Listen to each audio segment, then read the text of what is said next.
get this little beginning of us messing up the beginning about me talking about that they don't call me B-load for nothing. So many just that, cut. Cut. Not a good enough start. Right, roll it again. Roll let's the tape. start from the top. Places, people, places. This with our super high production podcast. Yeah, we have to Dude, direct this is, people around. People don't understand how incredibly amazing this podcast is, and the work that you do, Sean. Because I have to say, if it was not for you, well, there wouldn't be a podcast. That's the simple truth, the simple and honest truth. If there was not a Sean Tatartar, there would not be a. Damn it! I couldn't think of a Tatartar for League. A Farfar. I don't know. Oh man, yeah, that's. I haven't heard that one before. What was the Star Wars? Since Star Wars is coming out soon, what was the Star Wars nickname that people were calling you that just you did not want to stick? Probably must have blocked that one from my memory. Tartar Binks. Yeah, that didn't last very long. No, it's gonna last. Everybody Oh, remember no. it. Everybody remember it. When the movies come on out, Tartar Binks. Issa, is he going to see the movies? Well, I think that better wraps up this podcast. Thanks everybody for stopping on by. We appreciate you playing. All right, I'm gonna get into my little bullski, and we can just go ahead and get this started because I'm guessing we might already be in the throes.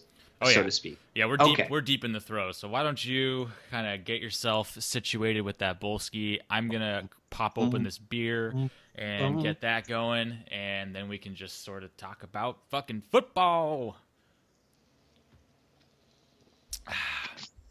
Because Jesus Christ, football, it's almost over, and the fucking regular season's over. I couldn't even believe it. Oh my word! Yeah, dude. I can't believe we're already done. The season is over. The regular season. Yeah, I can't fucking believe it, dude. I couldn't even believe when we were doing like the half of the year podcast that it had gone that far, and it doesn't seem like that was that long ago either. Oh, I know what you mean. No, dude, the season flew on by. I can't believe it. And I will say, for the first year, I don't know how, well, I'm going to guess I know how you feel, but I'm not going to assume. My feeling is that people enjoyed the new aspect that we had this year to the $10 buyout payout for a weekly win. I would think so. I mean, certainly I can take it from a personal angle of I won 2 weeks out of the year, so that's already $20 that, I don't have to shell out of my pocket. Cocksucker. But even just, I think this last week was a good example of that. I mean, you had a team like Jimmy, you had a team like Phil that really didn't have anything to play for when it comes to the playoffs. I mean, we all talked about it in the text group. We talked about it on the podcast. So there was no mystery that, they were mathematically eliminated from any kind of playoff contention. But and in a lot of leagues, that's going to stop people from really trying. And I mean, kudos to Jimmy last week for, he still had that $10 to play for, filled out his lineup to the best of his ability, kept it as a fair level playing field for everybody else in the league. And then he gets $10 in the last week of the season. So, I mean, even that's pretty cool right there, I think. So who are the sorry sons of bitches that didn't get it? Yeah, you, Chris, and Nick. Yeah. I believe, everybody else won 1 week. That Jimmy won in week. Oh wow, we're really far behind on the. I know, league page. I'm behind. I know. I this is my apology to everybody. I am behind. The truth is once Derek beat me by 175 points, I just didn't want to look at fantasy football ever again. No. I've been lazy, and obviously we've had holidays and crazy stuff. So I will get to that. We will have by the time this podcast is up, we will have an updated league page with our final list of our payout winners. Also, the one thing I will say as well, just as a commission for this year, I will go ahead and put back our payouts for the purse prizes. Oh, like a reminder of what they are. Yeah, just a reminder for what they are. Just so if everybody's like, "Hey, what am I playing for?" This is I can't even remember, honestly. So at this point in time, I can't remember. I'm gonna have to find where I wrote it down. I know I wrote out the math somewhere. Sticky note in the bathroom. Not in the bathroom, but somewhere on my desk is a sticky note. It's not exactly a sticky note. It's like kind of like one of those notepads, and you just rip it off, but it's not like sticky, So don't worry, you guys. It's there. It's written down someplace in my room. There you go. The Bible itself. Yes, exactly. But so getting back to the few people didn't get to win, unfortunately. I feel like I was robbed the entire year, and this fucking I feel like I paid the price for having this little thing this year. So 5 times. Was it 6 times? No, 5 times. I can't remember now. 5 times. 5 times this year out of my 6 losses. Those were to the highest score of the week. I know I've complained about this plenty of times, but one more time, that's the truth of it. And I was also beat out barely, at one time by Misha by 0.5. Almost had it this week. Jimmy beat me out. Yep. And I think I've scored like second or third in almost every week, except for my shit weeks. Yeah, I gotta say, it's that's a good breakdown. I feel for you there. And no, I mean, you have 2 of these wins. You're paying $45 for your buy-in. You don't feel for it.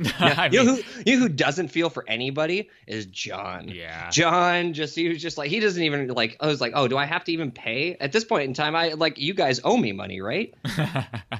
I mean, almost. That would actually be possible, wouldn't it? It would, yeah. If you win more than 6 weeks, then you actually still make money, even though you didn't make the playoffs. But I mean, that would be pretty tough, because you would have to be the top scorer over half of of the regular season. Imagine somebody wins $130 just by doing that.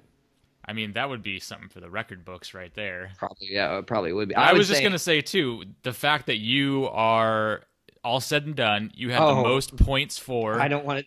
I was complaining. I don't know if I was complaining about this to you, but I was complaining about this to somebody. I was talking about the up and down for my season. Somehow I win and get a bye. If I lost, it was possible that I could have gotten kicked out. And when it just as you were going, when it's all said and done, you can tell the people if they haven't seen it already. But it's amazing and so frustrating. Yeah, I would say. I mean, it's.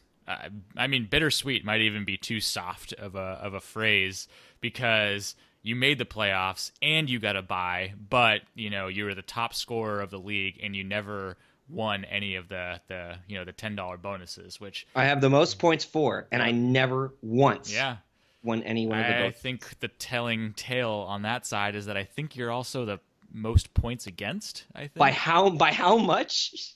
I know it was between you and Jimmy, yeah. Yeah, Jimmy's pretty close to me, but even still, far away from everybody else. I'm in the 1600s or something like that. Yeah, you and Jimmy are only 6-point difference, but you guys are both over 100, over the third place person, and then you're almost 300 ahead of Misha. So, did Misha finish with the least? Yeah, it's kind of interesting that the top 2 seeds. One has the most points against and the other has the least points against. Logically that doesn't even make sense, but that's the weirdness of fantasy football sometimes. Yeah. It's never just a smooth, steady road to anything. It's usually filled with a lot of ups and downs.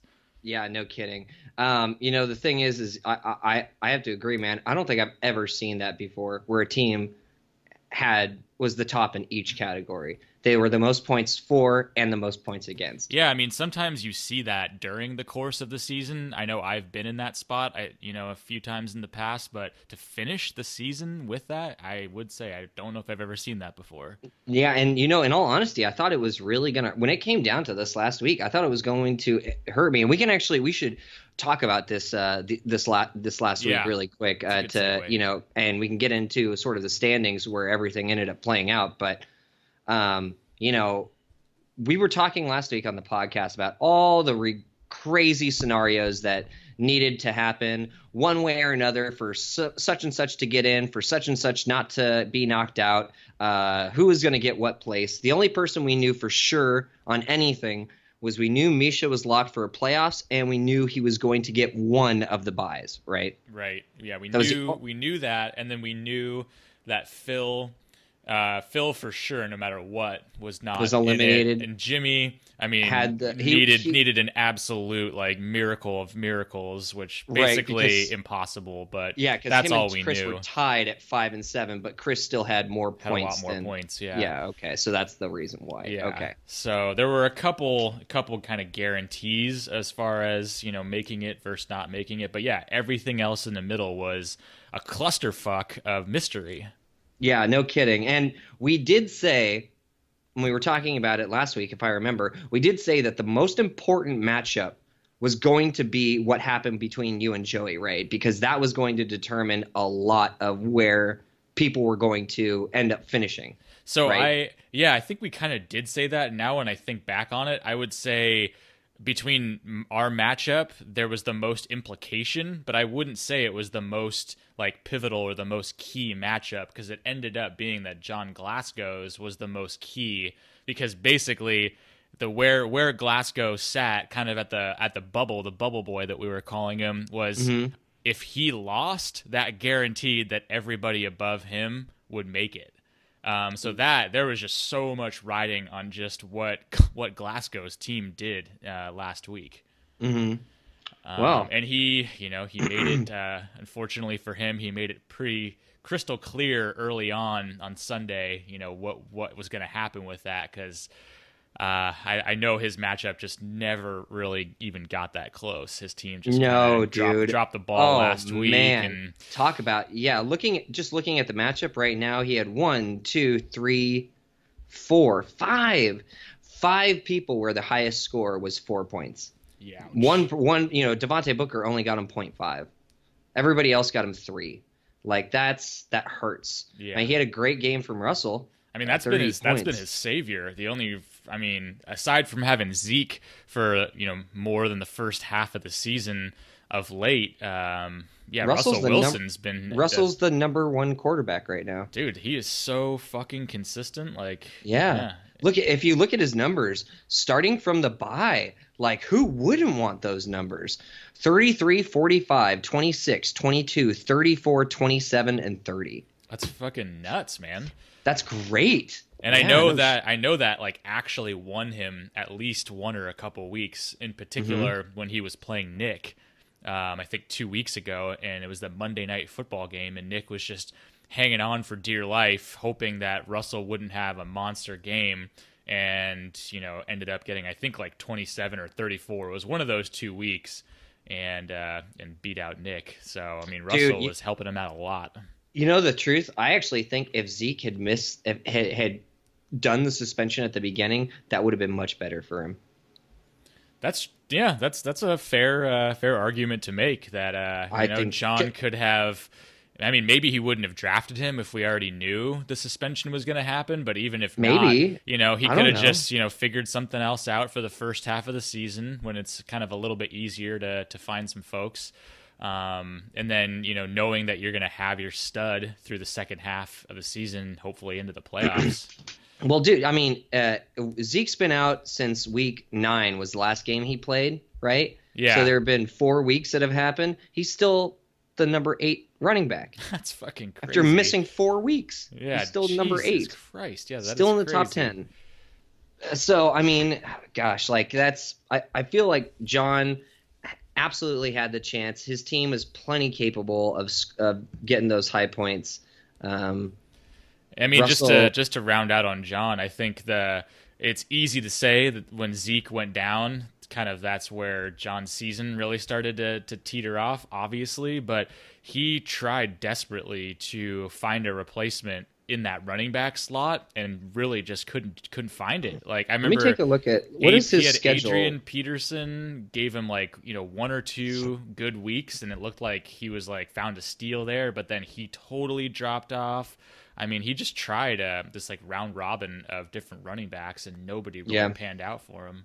And I think, okay, so looking at his record since week 10, John went one win and three losses. Yikes! And I mean that was kind of our big, dark horse of the second half of the season that that's right. That was my dark horse. Because he, coming into the start of the second half of the season, he was like the team that you didn't want to fuck with. I think he was on like a huge win streak, and he was, the top scorer for like so many weeks, out of that like 5-week span.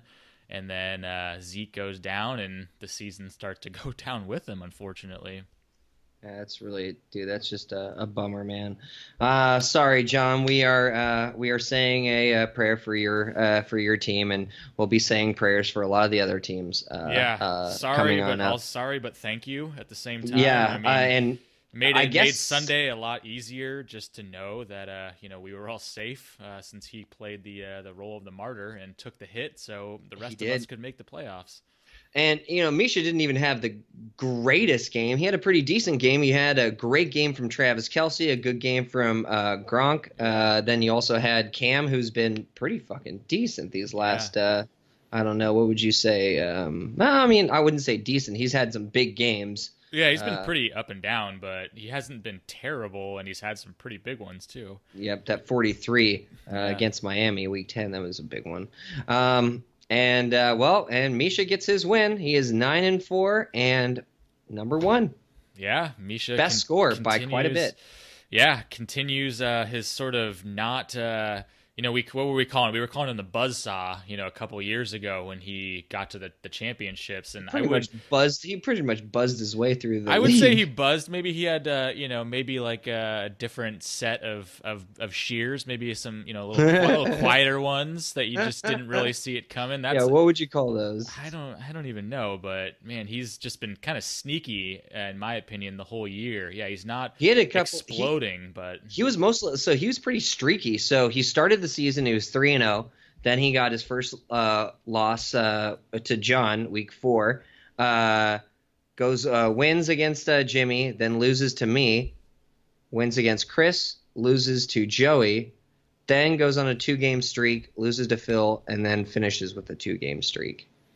So he did not do that bad. And even the games that he lost, they're close games. They're I would say the worst one was maybe like 20 points or so, but all the rest of them are 5, 10. They're close. Yeah, he had a very decent scoring team. Yeah, so yeah, and I will say just because we got to throw the highs and lows out there. He is the team with the lowest points against him. So he might have had the easiest road to the playoffs. Yeah. But, when you're 9-4, you're obviously doing some things right. So, got to give him kudos. And that 2 tight end set is definitely has been pretty hot. We'll see what he has to do this week. Well, he doesn't have to do shit. anything. He's lucky, yeah, because Gronk suspended. That is so fucking lucky. He only doesn't suspended even 1 care. week. Yeah. No, he doesn't give a shit. Wow, Misha, you fucking lucky bastard. Dodging bullets, yeah. So, anyways, yeah, going back to it. So John lost, and that guaranteed Derek. That guaranteed me, you, and Nick and Joey all spots in the playoffs. But we still didn't know exactly, where we were all going to end up. And right. I was feeling pretty good, I got to say, for a while because I beat Joey, so I knew I was going to be, in good standing there. And you scored quite a bit, too, because I had a little bit to catch up to you, didn't I? How many points was I behind you originally? That I can't. So going into Monday night, you needed 9.5 points from AJ Green, and that if you had got that, you would have overtaken me with total points, for the season and snuck into that second spot. Gotcha. Okay. Yeah, and looking at the game, god damn those fucking Chargers for you, dude. Oh yeah, man, they've been. Really, Keenan especially. These last 3 weeks, Keenan has been on fire. Yeah, and Keenan and Robbie Anderson have been really holding down the fort for everybody else. Melvin's been kind of up and down. He's been really up and then down. But these last couple of weeks, he's been more consistent. Yeah, 14. A little more consistent. And yeah, most of my team's been pretty consistent. How have you been liking Carlos Hyde since the trade? I gotta say, nothing too great so far because I played him the first week and he got me 10, which is fine. Then he had his bye, so I couldn't use him. But then I didn't play him against Seattle the next week, and then I did play him this last week and he only got 7.5. So So it's not been that great. haven't gotten true full advantage yet. But I mean, I think better days could be ahead. So if he helps me out, then in my mind, it makes the trade worth it. All right, and I got to ask you about this fucking guy because I just don't know I just don't understand it. Robbie Anderson. All right. Well, man, where did that come from? When did you actually pick him up? Let's look at that. I can't exactly remember. So if I go to transactions, I picked him up. You go ahead and take November 1st. So when the hell was November 1st? What week would that have been? That was 5 weeks ago.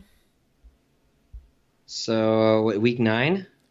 Yeah, I want to say week 9. That sounds about right because he had a couple good weeks before that. Yeah. Okay. So since week 6, everybody who's playing at home, this is what Robbie Anderson's numbers are. I think I always heard it Robbie Anderson or something on the TV. I think it's Robbie. Yeah, looking the way it's spelled, I think it's Robbie. Okay. But anyway, since week 6, these are his numbers: 9, 10.5, 20, 12, 16, 30, and 15. And in that time span, he has 6 touchdowns. Yeah, super consistent. And wow. I mean, it's really just like all of a sudden the Jets have turned into a legitimate firing on all cylinders offense. Well, maybe not all cylinders, but and Josh McCown is just fucking slinging deep balls, and that's exactly what Robbie Anderson does. Is he's a really quick player, and they're taking shots deep, which they didn't do before, and he's really been the benefactor from that. Damn, no, it was it's definitely a solid team, and it's getting you where you need to get. So well done with this win. Riding a 4-game win streak into the playoffs. So I think Joey is pretty upset. I mean, he's still in the playoffs, but I think he's still pretty fucking upset from that turnout from Atlanta. Yeah, dude, Matt Ryan and Julio. Yeah, Joey and Nick too, but Joey had a really good chance to just win and get that second bye. Look at Kamara. Yeah. Oh my god, dude, that Kamara guy was fucking crushing, and it really just came down. Yeah, Matt Ryan and Julio, and I dodged a bullet there. 6 points from Matt Ryan and 3 from Julio. Like, come on, when the fuck does that ever happen? And Julio had 46 points the week before. Yeah, no kidding, right? I'm still can't get over Kamara, dude. Last 5 weeks, 27, 22.5, 22, 34, and 26.5. Dude, he's the third ranked running back, and he is wow, like that is insane. And Mark Ingram has also been like doing pretty well this season also. So that's Saints running. He's like the fifth ranked running back, like the third and the fifth, 2 top 5s on the same team. Like that is just out of control. Who do you draft next year? Oh man, I mean honestly, I think if it was me right now, I would be taking Kamara, yeah, for sure. The younger, but Ingram is still a touchdown fucking machine. We'll get to his numbers in a sec. Yeah. Joey's ready to go. It's not like his team has done bad in the past. I would say, where's as far as if we go to standings really quick, where's Joe in He's points? Third. It's a third, right. Yeah, so he had that's a good season. Yeah, he's only 53 points behind me. So certainly not a bad season by any stretch. Yeah. So he's going to be dangerous. And we'll get into the matchups for the playoffs in a little bit. Who should we talk about next for? Well, I know for Nick's team, he was the guy who was, he had the biggest target on his back because a lot of people were gunning. They knew that number 2 spot was up for grabs, even though Nick had it, coming into last week. Pretty much, right. So he was basically, all he needed to do was win, and he would be guaranteed a bye. It didn't matter what anybody else did. And I was actually with Nick this weekend. He came up and hung out with me in Sacramento. We went and watched the games, so had the chance to kind of see, how he was handling everything on Sunday, and would say he was none too pleased with the performance of his team overall. And he had some good performances. Mark Ingram doing what Mark Ingram does. Yeah, Ingram's good. Broncos defense. That's a surprising start, but it was like the morning games. It was like Stephon Diggs, Devontae Adams. those are two pretty shit. And then Jack it was Doyle maybe in the morning. Who was it? It was on Jimmy's team. People started going off like Jamal Williams. Tyreek did really Hill, well. Jerick McKinnon. Oh yeah, this was interesting because they had Latavius Murray versus Jerick McKinnon, and Jerick McKinnon did a little bit better. Right. Yep, he did. But he was mainly looking over at Jimmy's team and just going, God damn it, like this guy is putting up. Oh yeah, Tyreek Hill, my God, talk about just almost out of nowhere a fucking monster week of 34 points when the Chiefs had been looking so bad for like the last 4 or 5 weeks. Oh yeah, dude, they lost that game too. Yeah, I can't believe they lost that to the Jets. But that's dude, yeah, Jimmy's team. And it was all week. I mean, he ended up having Antonio Brown on Monday. Monday, yeah. And Antonio Brown was very questionable going into that game, and he played and immediately was doing really well. And then on Sunday night, Nelson Aguilar had a fucking huge game too. Yep. So, yeah, Nick, had a few bright spots on his team, but not even close to enough to get that W. And he knew pretty quickly into the afternoon, like, shit, he wasn't going to beat Jimmy. Yeah, it's and they both, funny enough, had quarterbacks on their benches that went ape shit. Ooh, yeah, that's a good point. Yeah. Yeah, but you start where you start, and that's definitely a tough run. Yeah, for Jimmy, gosh, Jimmy, now most of his season he had some activity on his team, right? He'd made the Tyreek Hill trade and the Matt Ryan trade, right? He ended up getting what? You got Alex Smith and Tyreek Hill, and I mean that was having Alex Smith for a while was definitely helping him. He kind of dropped off for a little bit later in the season. You're right, and then had that huge game this last week. But yeah, I think there was just a couple really questionable spots. Like Jay Ajayi was definitely one. Yeah, that did not pan out as much as I thought it was. I thought it was really first game I saw him play with Philly, he looked good, and I thought that was really going to go somewhere. But it just hasn't gone anywhere. In the meanwhile, like LeGarrette Blount and others have been getting a lot of the looks, but at the same time, what's his name? Wentz has just been able to get it into the end zone. They're just not a huge rushing team, and there's not enough opportunities. And I mean, some other people like Jimmy had Randall Cobb that hardly really got to play at all this year. Jared Cook had a couple good weeks, but overall has been pretty piss poor for the most part. So it just seemed like, week in, week out, Jimmy would put up pretty good points, and definitely like he's the number 2 in points against. So he just ran into some very difficult matchups, getting scored on a ton, and just couldn't keep the momentum going. But this makes me really want to just bring up that the curse of the podcast, the voodoo curse, is really, I can't help but think it's a real thing at this point, and I am 100% serious with that. Well, apparently I don't. I think curses work the reverse way. Yeah, you have this like happy-go-lucky like reverse curse where it's like, oh sweet, they picked my team, now I'm definitely gonna win. Well, look what happens. I was thinking of a few examples, like starting off early in the season. I think it was week 3. We both, talked up and picked Jimmy's team as like the team to just watch out for, and then he went on a five-game losing streak. That crushed. And then the halfway point of the season, you picked John Glasgow and I picked Chris, and both of them limped into the end of the season and didn't make the playoffs. There were a couple other examples too, but there was that one week just a few weeks where we just kept picking and our picks would be the opposite of who actually won. There was a few other things too, but it was just like, dude, this fucking curse of the podcast. I think there's something real about it. Well, I like I said to the fantasy gods, I do my homework. I sacrifice babies. I do all that shit. I believe in the voodoo, which I guess means I believe in the reverse of the voodoo. All incarnations of the voodoo. Yes. Front-wise and back-wise.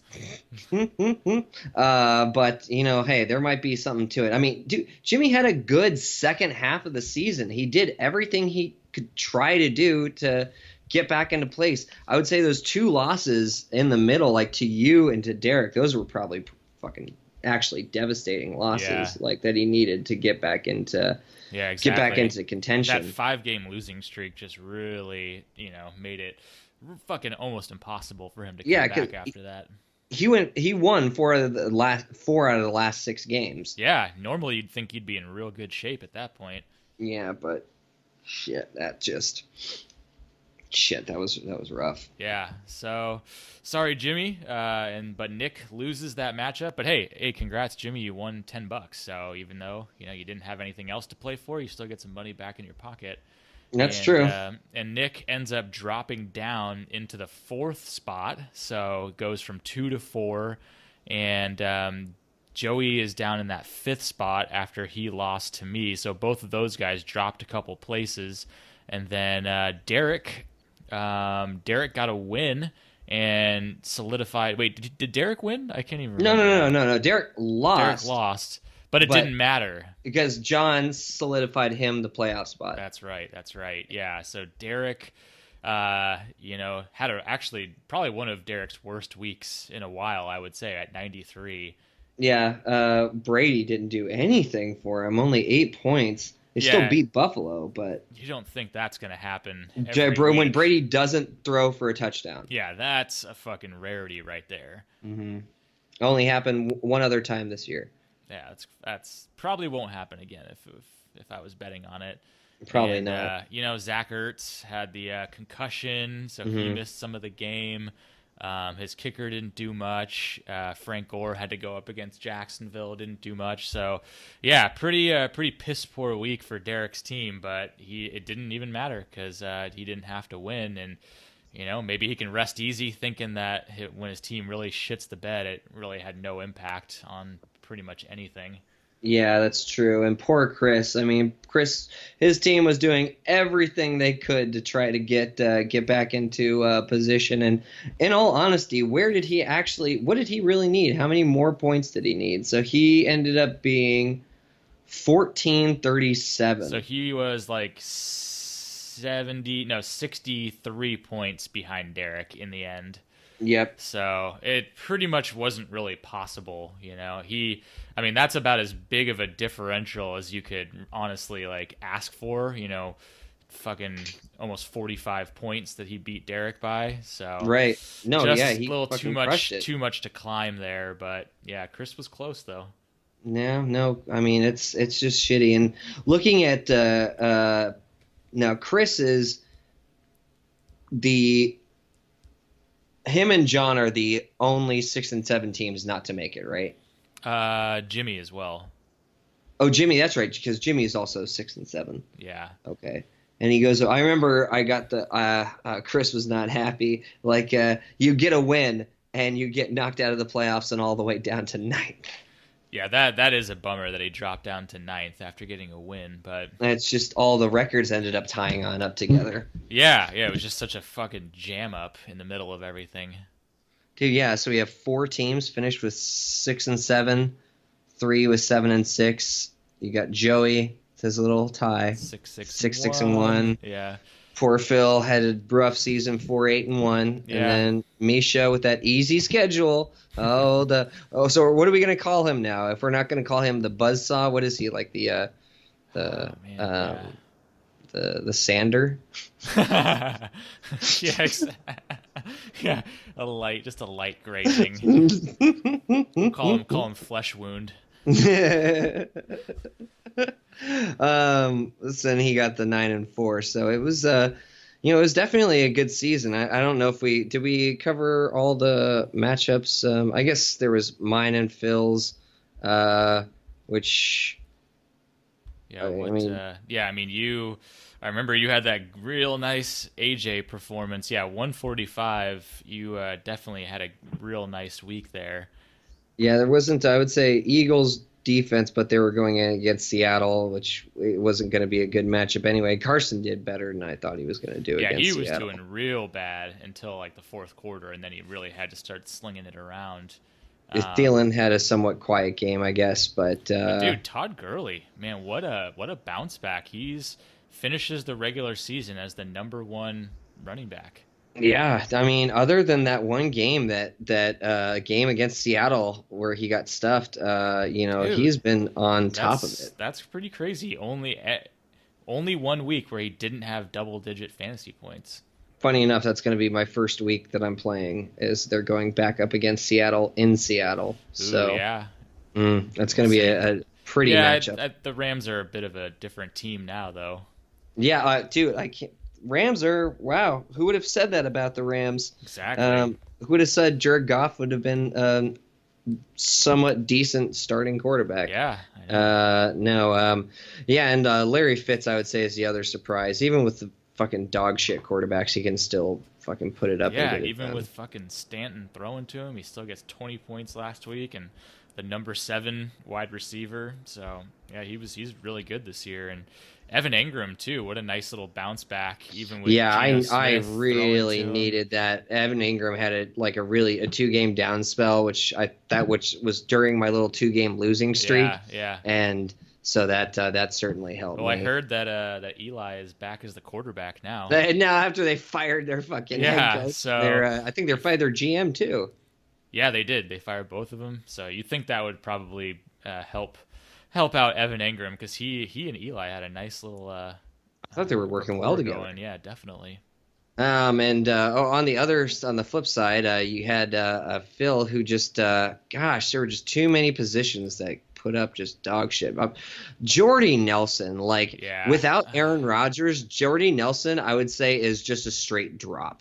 Yeah, I think. I mean, I am surprised that Phil let that ride out through the whole rest of the season. Well, I mean, what was it? It was his first round pick, wasn't it? Yeah, it was his first round pick. How do you not write out your first round pick? I mean, how do you I can bench your understand. I first can rounder? understand giving it 4 or 5 weeks maybe, but 1, 2, 3, 4, 5, 6 with a bye. I mean, it was just it was just too much. Yeah, dude, he had way too much. what is that? That's 6 weeks and the bye where he didn't score more than 5 points. Yeah, he had 1 week of 5 and then nothing above 3.5. It was just, it is tough, man. It's tough when you get a stud, but when it's that obvious and you don't see anything that, why would it just all of a sudden go good? Yeah, it should have cut bait or at least benched him and, held out for better days. Yeah, I mean, that's God. tough. Yeah, I mean, because he had even some firepower on his bench that was doing some work. Yeah. Phil kind of just had I would say, a very tough season. Never really got it going except for maybe a few weeks. But I mean, he did win. He did win the $10 bonus back in week 3. So he got something out of it. True. No, and I would say for God, I mean, we all talk about how crazy of a year this was with injuries, like all this big money, all big name players all going down, and it's not just those players; it's all the team is terribly affected too. And I would say the Packers were probably the best example of that this year. Yeah. With just how they were not the same. I mean, there's certain players that somehow, like Devontae Adams, has still been able to produce a little bit and keep himself in the lineup, but Jordy, just Jesus. And what would you say about the trade that Phil made? What was it? Deshaun Jackson? Yeah, and, I think if I would say it was either even or maybe even Phil got the better of it. I mean, at first, Joe Mixon didn't do anything. Like that first week, he only got 5 points, but then the week after, he got 24.5. And honestly, it looked like it was going to be a nice little resurgence, and then he got a concussion last week. Right. So it looked like it was helping Phil out. And I don't really think that it was Deshaun Jackson and then Well, I think it was for Crabtree. It was wasn't Crabtree, and then so it's not like, I mean, John got to use Crabtree for a couple weeks, but then had the suspension last week, Right. and And I don't think got he's been very ejected. great. He got ejected Yeah. early on the week before, so like he didn't get much use out of that either. So I think it either Phil got a little bit better of a deal, or they kind of evened out on that one.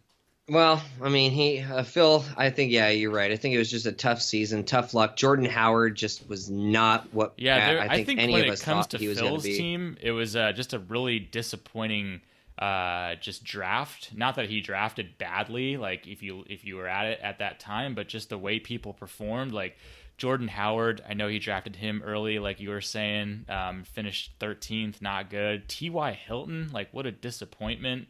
Finished down at 21st. I'm trying to even see. And then Jordy Nelson. Yeah, so Jordy. So he does Jordy at 7, and then Jordan Howard, T.Y. Hilton, Jordan Reed. Oh man, Jordan Reed, like barely the even huge played this year. disappointment. Oh God, had one good week the entire season, and he's missed the last 5 games. Yeah, so he also got Brandon Marshall, who went to IR. Oh man, I forgot about him. Danny Woodhead, he drafted, who basically didn't play almost all year. Yep. Gosh, I mean, yeah, dude, tough. And he also drafted his last draft pick was Janikowski. Oh yeah, who didn't even play. No. So yeah, really, really rough draft for Phil, and I think that definitely is a big reason why he didn't make the playoffs this year. So that's the way it can go for anybody, and it really takes some luck. It takes some finagling on waivers, and you really have to scrap to kind of keep things together when you get fucked by injuries so early on with your draft. True. Now, actually, just thinking about it, did we talk about sort of Chris's teams, like his season or whatnot? I feel like we talked about the game, but I felt like it sounded like we were kind of pushing a lot of the playoff teams aside and going through kind of each one of the 4 teams that didn't make the playoffs. What would you say? Because Chris kind of had a crazy up and down season because he was also part of the big giant trade this year for the Aaron Rodgers injury to the Deshaun Watson trade to everything that ended up happening with that. He had Winston that ended up burning out pretty bad. Yeah. Didn't end up panning out for him. What do you think? Do you think it was that he had a pretty big losing streak also, didn't he? That I don't. Let's see. Let me look at his schedule. I thought you and him at one point in time both had like. He was on a 1, 2, 3, 4. He was on a 5-game losing streak in the middle of the season because he was 3-1 after week 4.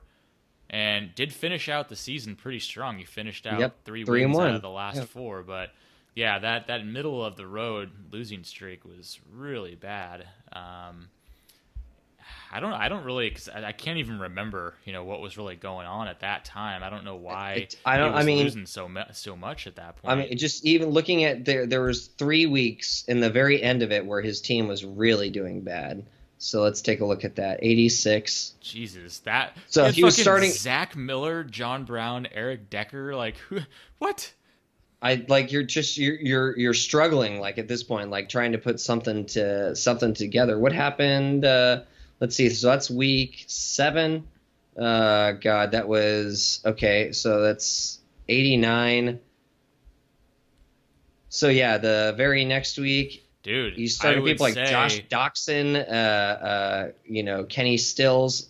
Like this is after, like at this point in time, he's already got Cameron Brate. So this is after the trade is finished. So the Cameron Brate that was fine, for the beginning for him, and then that completely fell apart when Jameis Winston went out with the injury. But you can already see in those 2 low when he scored in the 80s, those back-to-back weeks. It was his quarterbacks that totally fucked him. I mean, and it would have been bad anyways because he would have lost Deshaun Watson to injury anyways. But he just, he rolled the dice with either Winston or Mariota and picked wrong both weeks. Each time, really right? Fucked him over. So in a 3-week span, he had 8 from a quarterback, 3 from a quarterback, and 2 from a quarterback. Yikes.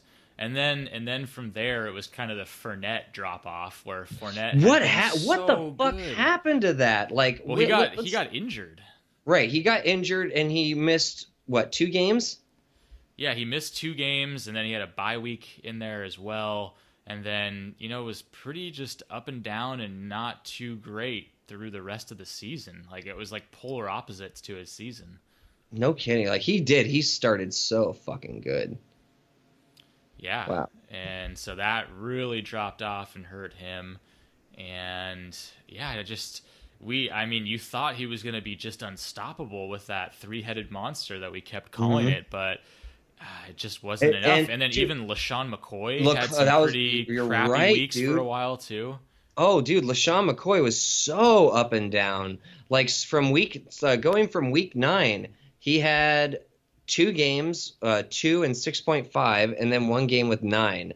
The other 2 games were double digits. Yeah, but, so nothing. I mean, yeah, there just wasn't enough consistency on his team. No consistency, and that hurt. That hurt a lot.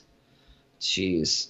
And did we talk about John? Because John, unfortunately, has gone away. Did we talk about we talked John's about season? him. We talked about how basically, it was when Zeke went out and he played, revolving doors of running backs, and so we talked about it's all coming back to me now. So, all right, well, I guess that is kind of our season in review, right? Yeah, I mean, for the people who are in the playoff, your season's still going. It's still.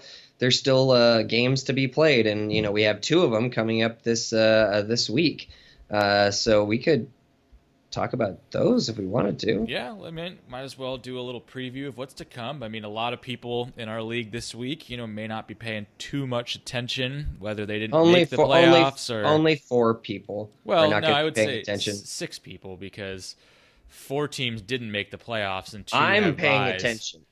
So you can say 5 people. Misha, I don't know if Misha ever pays attention. I feel Misha is like, he doesn't even know if he's playing fantasy football like currently. He like wakes on up, he goes to the job, he does stuff with the wife, does stuff with the family, and he's just, oh yeah, there's football going on. I better fucking do something. Yeah, I totally agree, and that always seems to be how it is with him. Like, he won't do waivers and wonon't pick up free agents until the weekend, basically. He follows sports. He knows sports is going on. Do you see what he did this week?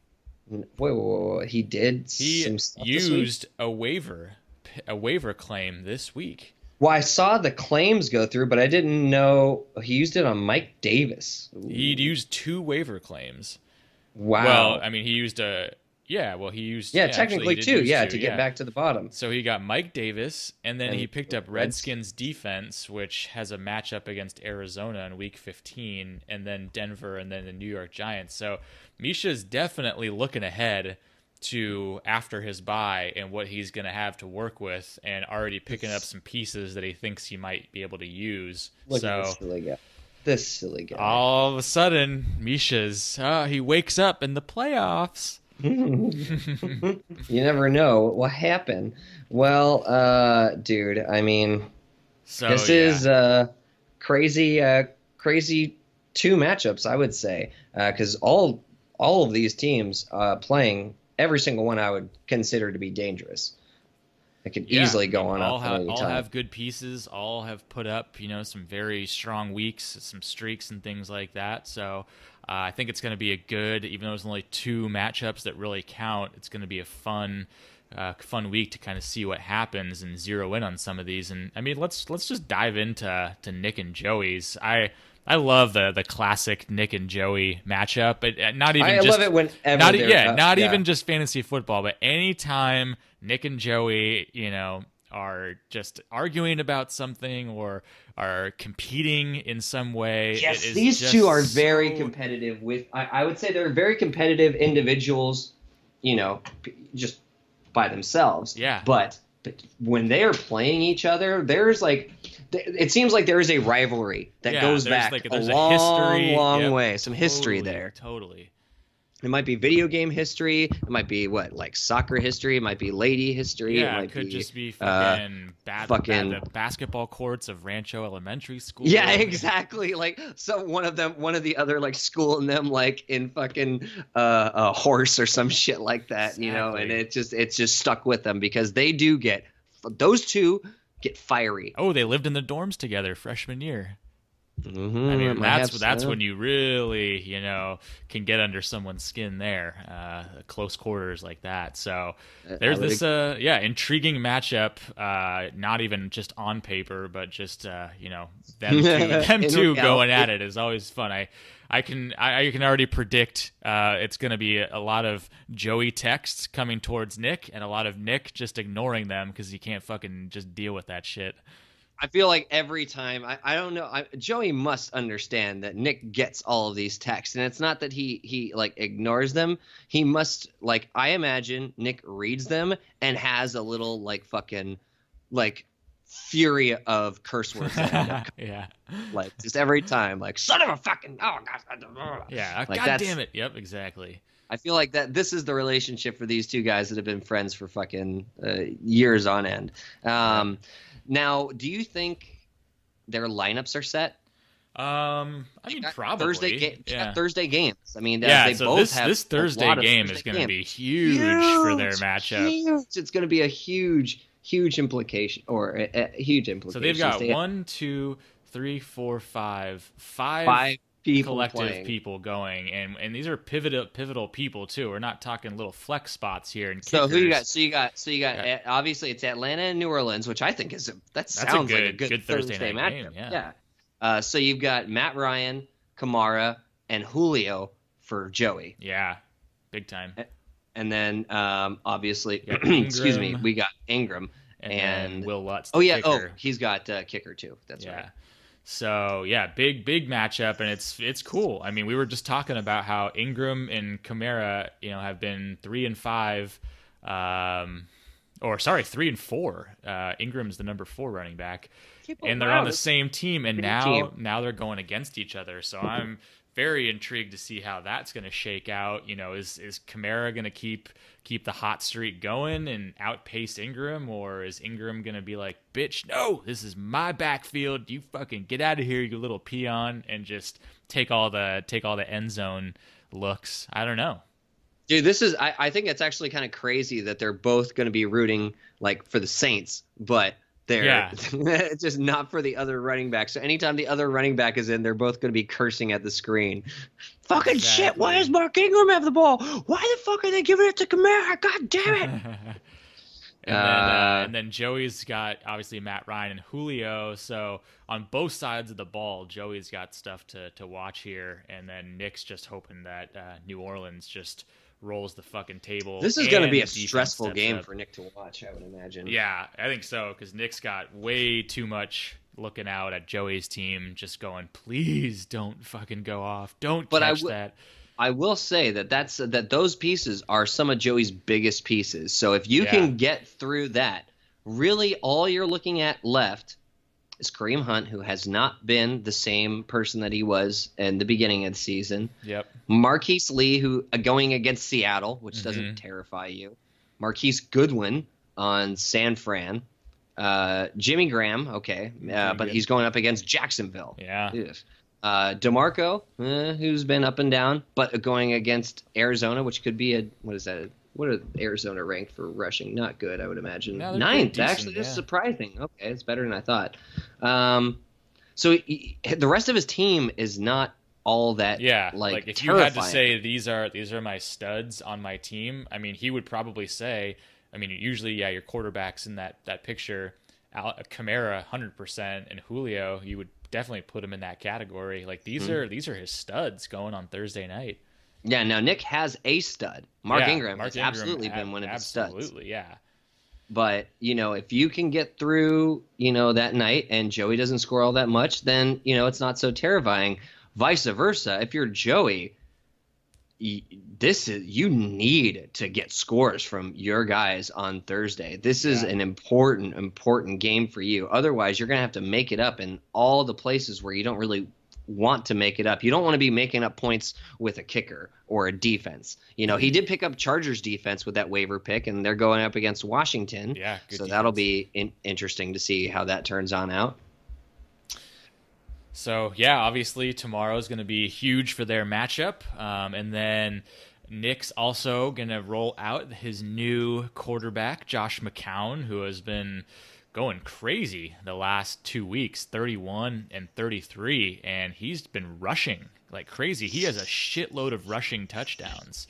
So quite crazy. I think it's about time probably for Nick on that one. I'm sure he wasn't too pleased with the way Derek Carr has been playing here, so not surprised that he's throwing McCown in there. But otherwise, it looks like his team is basically the same as it has been lately. So, that's kind of the cool thing about playoffs too, is it's not a bunch of dice rolls with free agent pickups and all these questionable people. It's usually the guys that got you there, unless they're injured, are the ones that you're going to continue rolling out. Yeah. Excuse me. And then matchups wise, I mean Nick's got some pretty decent matchups, like Lamar Miller going against San Francisco, Josh McCown against the lowly shit Denver team. So he's got some pretty decent matchups. Let's see what Joey's got going on here. Joey's got some pretty decent matchups too. So Marquise Goodwin, Kareem Hunt actually has a pretty decent matchup. His Chargers have a good matchup. So yeah, they both have some pretty decent matchups. Nothing too crazy there. This is you were gonna pick. Yeah, that's what I'm trying to do right now. I'm trying to find what I can. I feel like I have to lean towards Joey is what my instincts have been guiding me to pretty much since I knew that him and Nick were going to be playing each other.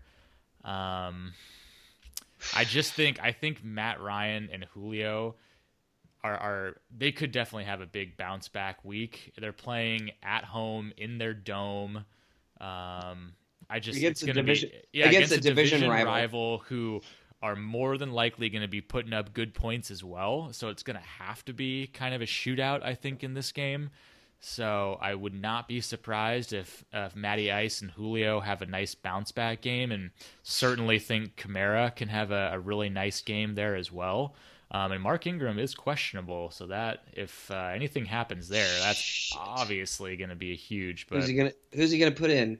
Crowell? Dude, I have no fucking idea. I mean, he could throw a flex in, so could be anybody. But could be Murray. Yeah, Murray's been pretty decent. Hopefully Nick doesn't have to worry about that. But yeah, I just think I think Joey's got a little bit more firepower. Look, I'll tell you, I think I'm inclined to agree with you, but I will say it. In my opinion, I think this all is tomorrow's matchup. Yeah. This is all about Thursday's game, because if Joey doesn't have a good performance on Thursday, the game is very winnable for Nick, very easily.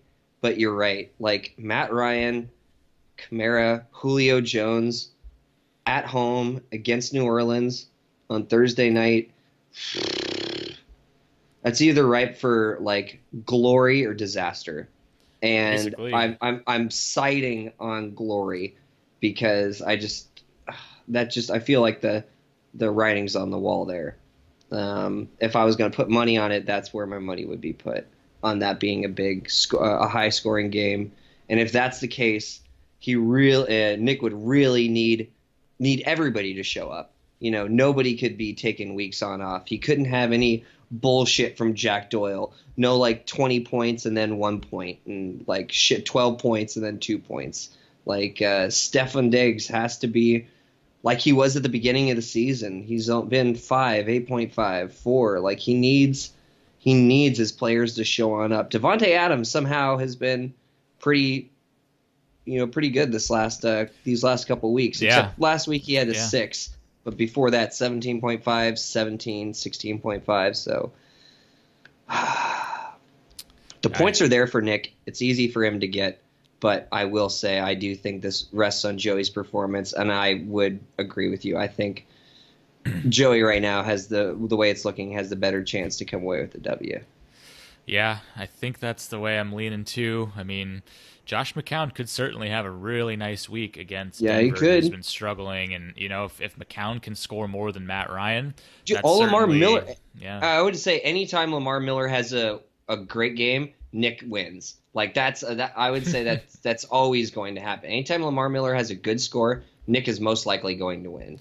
And going And up against San Francisco is certainly a good matchup for Lamar that's Miller. yeah. So. I mean, you couldn't really ask for many more better. Only two other better matchups. 30th ranked against the run. So Yeah, so shit. it could be really close. It could definitely go to Nick's side. But yeah, on paper, I think we're both siding on Joey on this one. All Well, right. put it on the board on that one. The voodoo sweep, as they say, or I'm sorry, the voodoo strike, Strike. as they call it. I have to admit, though, I think it was Misha who said it. That is absolutely like the best kids soccer team name I think Yeah, that was ever exactly. said. The voodoo strike. I know, it seriously sounds like a fucking youth soccer team. Everybody has dolls, and they like find their numbers, and they just like go and they pick a person. Yeah. Who do you not like? Write their number and start fucking like fucking around with voodoo Exactly. dolls on the side. Yeah, we use voodoo magic in this league. All right, so that just leaves you and Derek. Yeah, I'm definitely nervous. Derek has certainly been known to put up some pretty big scores throughout the season. He had the dud week last week, but I don't think Tom Brady is gonna, drop a lowly 8 points again. And the only kind of question on Derek's side is Zach Ertz is in the concussion protocol. So, but Derek already knows that and already picked up a backup tight end anyways, which I'm fucking pissed that he did, because if he has to play this backup, this guy is playing on Monday Night Football along with Brady, and you know how I feel when I'm sitting there on Monday night watching the other team fucking rack up points and there's nothing I can do about it.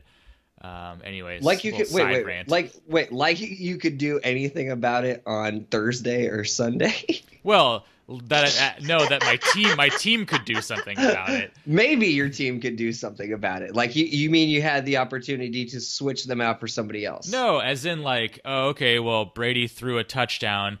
Well, hopefully, one of my guys steps up and does something. But when you're just sitting there on Monday night and you don't have anyone going and you're watching the other team just rack up points and your score is there, and all you can do is sit and just hope that the other team doesn't, fucking crush you. You know what I'm talking about here. You're not a masochist, is what you're saying. Yeah, I try not to be. I mean, I do like fantasy football, so that could be. I don't telling. know. I feel we're all a little bit. We all are kind of wanting to be punished, like for fucking playing. You have to at least be able to withstand brutal punishments, or you probably just wouldn't play anymore. No, dude, I would absolutely say so. Anytime we're complaining about fantasy football, I don't know what we're doing, because we know what we're doing. We're doing shit that's we're playing guessing games. We're trying to do what would you call it? Like not educated guessing, but there's a term for it. I can't think of it. Anyway, hypothesizing. I don't know. We both need to just get more fucked up, and we'll start coming up with a lot of colorful words. But anyway, getting back into the matchup, regardless of who he plays at tight end. Yeah. Let me go. I'm in the preview right now. Let me go to where the box score is so I can see the game times. Only one have going Breeze on on Thursday. Thursday. Yeah, Okay. so obviously that's big for me. I need something nice from Breeze. I mean, I drafted him not to be the 12th ranked quarterback. I wanted to ask you about that, because, I mean, you're in the playoffs, right? And I would say you probably drafted him with that thought in mind, like, so that's this what I is did going last to year be too. right. Okay, and it got you into the not Super Bowl, Yeah, the Super Bowl. the podcast bowl, we'll call it. But like, it got you there last year. But how are you feeling about him now that the regular fantasy season is over? How'd you feel about not what you great. got? I mean, but it's the same way I've felt about him for probably the last like 5 weeks, where it's just like, it's Drew Brees. He can go off at any point. Like week 11, he had 26 points. Like that's kind of the classic Drew Brees game that you would expect. He threw for a ton of yards and got 2 touchdowns, but just the way the Saints have been is like the run first offense, and they're scoring so easily on the ground that he can just kind of kick back and just putz around a little bit while his team just crushes it. So I'm hoping that this week he has to throw it around to keep up with Atlanta as well. But that's, I don't feel great about it because that's just the scripts have not been going the traditional Drew Brees way. And right. I've toyed with the idea, I think every few weeks or so I look at what quarterbacks are on the waiver list, but there just hasn't been enough there to pick up that I can actually risk benching Brees. Yeah. And especially now that I'm in the playoffs, it's like, do I really want to get cute and try to throw a fucking wild card in there when it's do or die? Like I'd rather live, by my highly drafted stud than, lose when the one time I put him on the bench. No, it makes sense.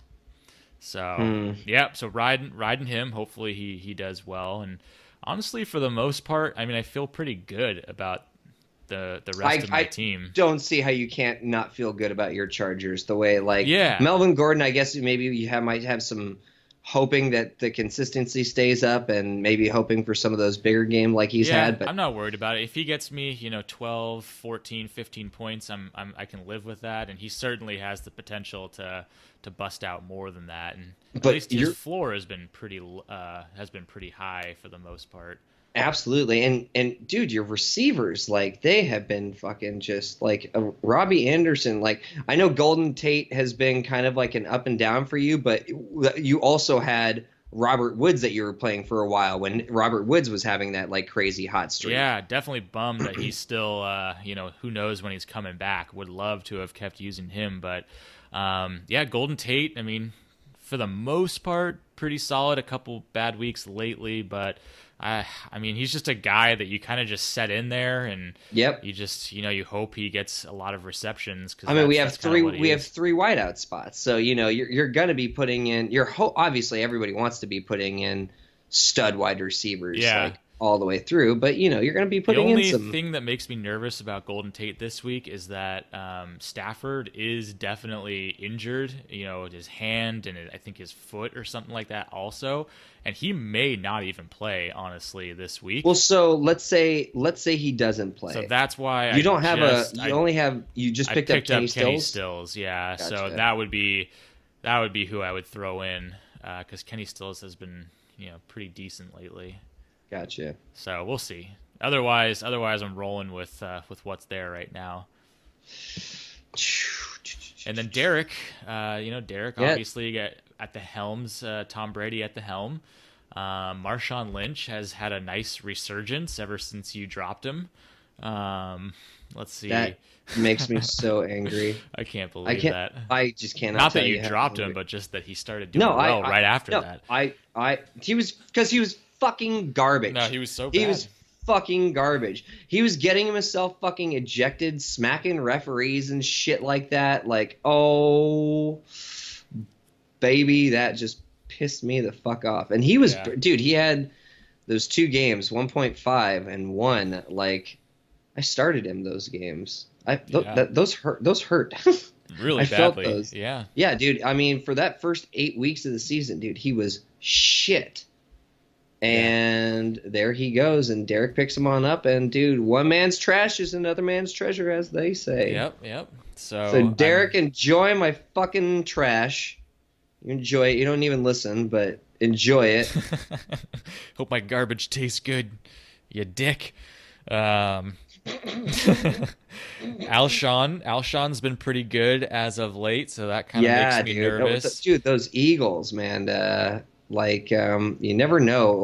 That was the thing. Since I've been following Carson, the last, 5 or 6 weeks, however long I've been starting him, he does not really throw to the same receiver.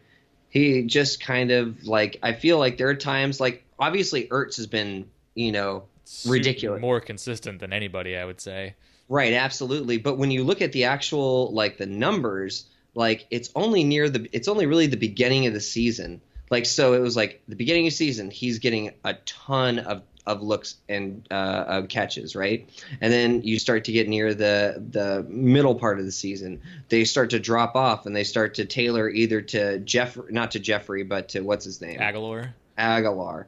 Or God, there's another receiver on that team. I can't remember who else. It's not not starting, but I mean, you know, there's it just I don't know how Derek does it. He always does this every year. He ends up getting two receivers. I mean, in this case, it's a tight end and a wide receiver, but on the same team, and somehow he does like able to double to make up. it work. He does like to double up like that. Well, if I'm going to double up, it's only ever going to be a double up with a quarterback and receiver. Whether it be that's tight end. That's a traditional way for sure. I mean, quarterback and running back, I would say, is even slightly. You don't like it, but if it's like Levy, if it's or a Le'Veon, yeah, exactly. And it's you have Ben Roethlisberger or Drew Brees. Hey, fuck it, yeah, absolutely, you'll take those points, those stacks. So exactly. But one interesting one that's kind of makes this matchup a little more fun, I guess, is Marvin Jones versus Golden Tate. They've kind of been back and forth as to who has the better week, and I would say lately it's been Marvin Jones who's been. Yeah, I felt that on Thanksgiving. Yeah, you did. That hurt a lot. Yep. Derek's 175. Like, that's the thing, dude. This team is capable of putting up 175 fucking points. Yeah, he's got the #1 defense, which, I mean, Seattle, they've been a lot better these days, so that should be interesting. But I mean, you never know. Jaguars, all it takes is one pick six, and that's the way they roll right there. So here's the scary thing about that Detroit matchup. If Stafford plays, they're going up against Tampa Bay. That's the worst team against the pass. Yeah, exactly. One of your wideouts could go off. Yeah, I almost hope that Stafford doesn't play. Just so that there's this backup here, and then just the way Marvin Jones is like the deep threat, and Golden Tate is like kind of the more slot, the just PPR type of receiver. So if there was some schlub backup quarterback, may end up throwing to Tate more just because it's safer. Mm-hmm. But I'm not a fucking I'm not a fucking NFL analyst over here. Oof. I was looking at these matchups. Some of these matchups on your side are not all that great. You got some good ones, but dude, I didn't realize it, but Houston's 4th ranked against the run, and Washington is 6th ranked against the pass. Yeah, Houston's been a little bit more susceptible lately against the run. Kind of earlier in the season, they were really fucking good. I'm not super worried about that because Hyde just involved in the passing game quite a bit also. Right. And Denver, they're the 4th ranked against the pass, but they've also been just really bad for the last they've been getting shredded weeks. Last couple weeks. So I mean, they're not fucking slam dunk matchups by any means. So it's gonna take some guys having some big weeks for sure, because Derek certainly has that firepower. That's the thing that's the problem though with Derek's team, and that's what I would say is the difference in the records, right? You're 6-7, Derek's 6-7 and you're 7-6. The difference being, the other thing that's the same is that you guys are both capable of putting up big points. Both of you have won the payout. Yeah, we were only more than once. 45 points differential on the entire season for right. points scored, so not a big difference. And you both have won the top score more than once. Yeah. Here's the thing. Derek, I feel his team is unpredictable. Yeah. More so where yours is just more consistent. Like I would say Derek has the higher ceiling, but you have the higher floor. Yeah, I could agree with that. I mean, yep, totally. And I know everybody always kind of gives me crap about this, but in the way I play fantasy football, I view the best way is always to go with the higher floor. So if I'm going to make my pick, I'm going to just go ahead and make it. I'm going to go with the higher floor. I think your team has the safer chance to get a higher score. I'm not saying that Derek's team is not capable of putting out a monster. Totally. Absolutely, he can. I've seen it happen myself. Yep. More than any of you. Dude, folks. Derek had the highest week of anybody in the league. I mean, you talk about the high ceiling. Yeah, you're right about that. No, he absolutely can do it, but I just feel like there's just too much more consistency on your team. And that's where I'm gonna put the my vote. So I'm just gonna go with the safe bet. The safe bet. Yeah. And yes, the higher floor. That's where I'm at. All right.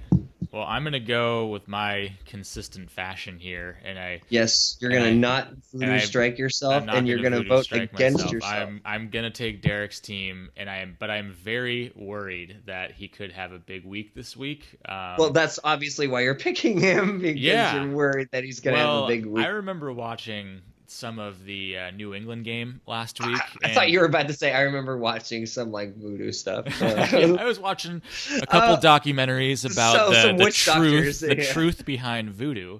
No, but I was watching Tom Brady last week, and even though they won, he was fucking heated that like he wasn't playing very well. And we've seen what Tom Brady can do when he gets fucking angry and comes back out on the field, when he came back from Deflategate suspension and just started tearing it up. So I'm very fucking worried. And the fact that it's a Monday night game.